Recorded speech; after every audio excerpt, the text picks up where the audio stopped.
118 сабақ 59 жаттығу. Мәтінді көшіріп жаз. Ертіс үлкен өзен. Оның бойына сәулетті қалалар салынған. Ертіс жағасының құнарлы топырағы мол өнім береді. Енді астындағы сұрақтарға мән беріп қарайық. Мәтіндегі сын есімдер тап, олардың қай сөзбен байланысып тұрғанын айт. Мәтіндегі сын есімдер бірінші үлкен деген сөз. Бұл өзен деген сөзбен байланысып тұр. Үлкен өзен.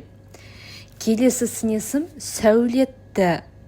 Сәулетті деген сын есім қала деген, қалалар деген сөзбен байланысып тұр. Сәулетті қала. Келесі сын есім құнарлы. Құнарлы деген сын есім топырақ деген сөзбен байланысып тұр. Құнарлы топырақ. Және соңғы келесі сын есім ол мол деген сөз. Мол өнім деген сөзбен байланысып тұр. Мол өнім.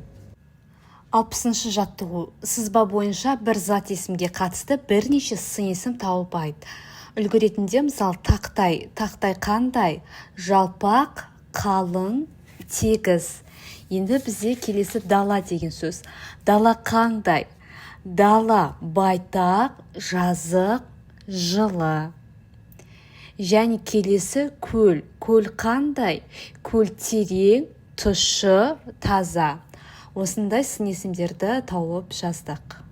Келесі 61-ші жаттығу. Жұмбақты оқып шешуін тап. Түрі шар сияқты, түсі қып-қызыл, дәмі бал сияқты. Бұл жұмбақтың шешуі шие. Енді бұл жұмбақтың ішінде сын есімді тап дейді. Бұл жұмбақтың ішінде сын есім қып-қызыл сөзі.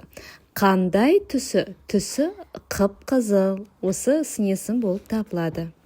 62-ші жаттығу. Шиені сипаттап, мәтін құрастырып жаз. Шие қызыл түсті, ал шиенің дәмі өте дәмді. Оның түрі домалақ болып келеді. Шиені медицинада пайдасы гемоглобинді көтеру, қан тоқтату, суық тигенде ыстықты басуға қолданады. Шиеден шырын, тосап, компот, жем, шәрбат жасайды. Шие аспаздықта түрлі десерттер жасауға қолданылады. Келесі 63-ші жаттығу. Мақалдарды жатқа жаз, мағынасын түсіндір. Бірінші, мәуелі ағашқа тас атпа. Бұл мақалдың мағынасы жеміс беретін киелі ағаштарға тас атуға болмайды, себебі олардың адамдарға беретін пайдасы көп. Тас атып ол ағашты құртатын болсаңдар, ол ағаш келесі жолы жеміс бермей қояды. Сондай мағынада. Келесі екінші мақал. Берекелі елден мереке кетпес. Ынтымағы бар, тату болған елде әрдайым мереке болады, көңіл күйлер жақсы болады. Сондай мағынада. Келесі сұрақ. Сын есімдерін астынсыз.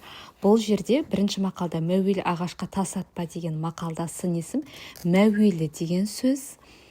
Екінші, берекелі елден мереке кетпес деген мақалдағы сын есім берекелі деген сөз болып табылады. Осымен бүгінгі сабақ аяқталды. Видеома лайк басып, каналға тіркелуді ұмытпаңыздар.